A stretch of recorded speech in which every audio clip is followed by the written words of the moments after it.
March 5th, 1770, a day that would change the course of history in America. A day where 5 American colonists were murdered savagely by the deadly British infantry. But what really happened on this day in history? Were the Redcoats acting in self-defense out of fear for their lives?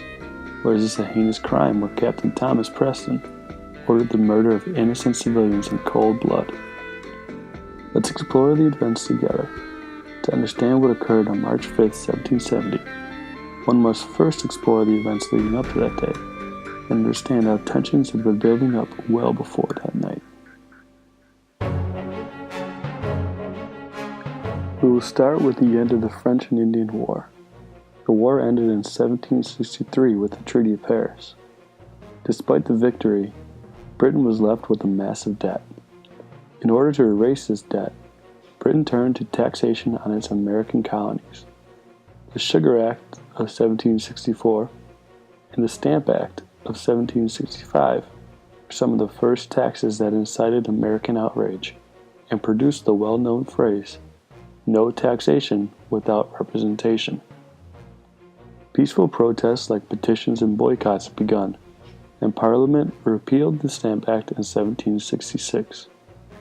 More taxes and laws came from Parliament that upset the colonists, like the Quartering Act of 1765 that told colonists they must provide housing for British troops stationed in Boston to enforce laws and protect British officials.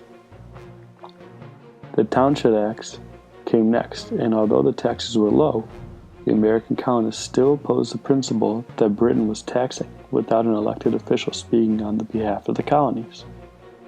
Protests widened, and tensions continued to rise as effigies dressed as British officials were paraded in the streets, burned, or hung in trees as a warning to any tax collector who had any sentiment of collecting his taxes. Riots and protests in the streets occurred on several occasions. 1 month before March 5th, 11-year-old Christopher Snyder had been shot and killed by a British sentry, Ebenezer Richardson. Snyder's funeral on February 26 was attended by thousands of the city's residents. Just a few days prior to the massacre, a brawl broke out between a group of rope makers and British soldiers. A Boston shoemaker who was in the crowd on the day of the massacre recalled that several of the soldiers from the brawl just days before were also in the crowd during the night of the massacre.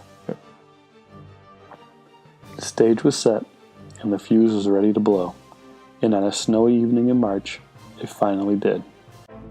On the night of March 5th, a crowd of angry Bostonians gathered in the streets. One portion of the crowd stormed the barracks of the 29th Military Unit, but was pushed away abruptly. Bells rang out in alarm, and the crowd grew in numbers, but the soldiers remained in their barracks while the crowd hit the building with snowballs. Meanwhile, the single guard posted outside the customs house became the focus of a mob of about 50 to 60 Bostonians.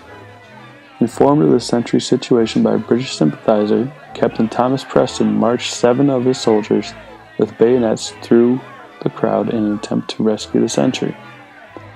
The crowd taunted the soldiers and dared them to shoot, while pelting them with snow, ice, and oyster shells. In the confusion, one of the soldiers, who were then trapped by the Patriot mob near the custom house, discharged his musket. Other soldiers, thinking they had heard the command to fire, followed suit. 3 crowd members were shot and died almost immediately. 2 of the 8 others who were wounded died later. Hoping to prevent further violence, Lieutenant Governor Thomas Hutchinson, who had been called to the scene and arrived shortly after the shooting had taken place, ordered Preston and his men back to their barracks. Governor Hutchinson promised that these soldiers would be prosecuted in the court of law to ease the tensions of the mob. The victims of what would later become known as the Boston Massacre were Samuel Gray, Samuel Maverick, James Coldwell, and Crispus Attucks, who died immediately. Patrick Carr was also wounded and died 9 days later. Now, what are we to make of these events? To certain American colonists, like Paul Revere and the members of the Sons of Liberty, murder. To the British, self-defense. The silversmith Paul Revere, who many had known for his famed Midnight Red, produced a copy of an imprint displaying the Boston Massacre. At this time, anti-British propaganda was in full force. Local newspapers run by the Sons of Liberty printed a short narrative of the horrid massacre in Boston, based on depositions with over 90 witnesses claiming the British soldiers to be murderers and the aggressors of these events. These articles were known for skewing facts and events in hopes of persuading colonists to join in the fight for independence. Revere's copy of a painting, called The Bloody Massacre in King Street, was no different, as it was an instrumental piece of propaganda that elicited even more outrage. As you can see, the British are lined up and an officer is giving an order to fire, implying that the British soldiers are the aggressors. The colonists are shown reacting to the British, when in fact, they had attacked the soldiers. The British soldiers look like they are enjoying the violence, particularly this soldier at the far end. The colonists, who were mostly laborers, are dressed as gentlemen, as elevating their status could affect the way people perceive them. The only two signs in the image that you can read are Butcher's Hall and Customs House, both hanging directly over the British soldiers. Furthermore, there appears to be a phantom gunman in the window beneath the Butcher's Hall sign. Crispus Attucks is visible in the lower left-hand corner. In many other existing copies of this print, he is not portrayed as African American. These are just some of the inaccuracies on a piece that was so crucial to engage anti-British sentiment in the colonies. The two stories being told by each side were polarizing. The British point of view told a completely different story. A fair account of the late unhappy disturbance at Boston in New England compiled 31 testimonies from British officers telling their side of what occurred that night.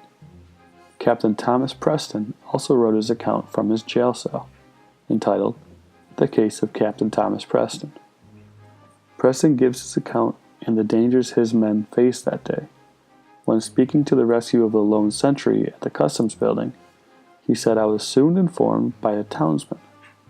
Their intention was to carry off a soldier from his post and probably murder him. This is why he intervened in the first place." In the trials against Captain Thomas Preston and the British soldiers, Josiah Quincy Jr., Robert Auchmuty Jr., and John Adams made up the defense team. Robert Payne, Samuel Quincy, Josiah Quincy's brother, made up the prosecution.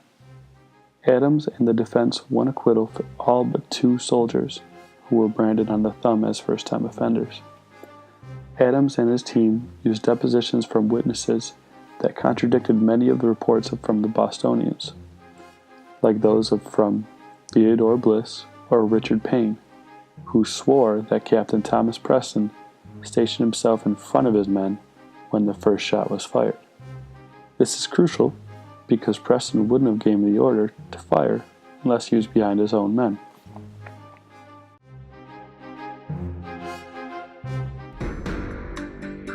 Over 200 eyewitness accounts survived from the incident on King Street in Boston on March 5, 1770. Yet historians still struggle to understand exactly what transpired that night because of the stark contradictions of testimonies and evidence presented from both sides. What really happened on the night of March 5, 1770? You decide.